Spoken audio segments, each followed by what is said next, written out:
Животът ни изправя пред предизвикателства, които изглеждат непреодолими, но винаги има изход.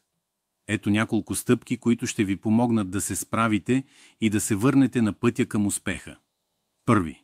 Признайте проблема. Признайте, че имате затруднение. Това вече е половината от успеха. Втори. Анализирайте ситуацията. Разберете какво е довело до трудната ситуация. Запишете всички аспекти на проблема.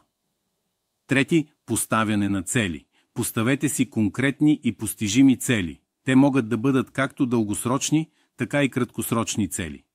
Четвърти. Планиране. Направете план за действие и го разделете на малки стъпки.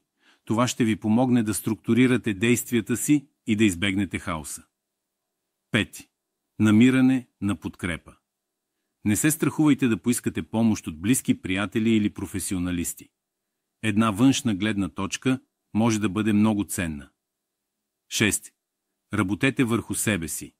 Развивайте уменията и качествата си, които ще ви помогнат да се справите, управление на времето, толерантност към стреса, комуникация и други важни умения. 7. Позитивно мислене. Опитайте се да мислите позитивно и да вярвате в силните си страни. Позитивното мислене ви помага да намирате решения там, където изглежда, че такива няма. 8. Действие. Започнете да предприемате действия. Дори и най-добре заложените планове няма да се осъществят, ако не ги приведете в действие. 9. Оценяване на напредъка. Редовно оценявайте напредъка си и коригирайте плана си за действие, ако е необходимо. Бъдете гъвкави и готови за промени. 10. Почивка и възстановяване. Не забравяйте значението на почивката. Отделяйте време за почивка, за да поддържате високи нива на енергия и мотивация. Не забравяйте, че всеки проблем има решение и вие сте способни да се справите с всички предизвикателства.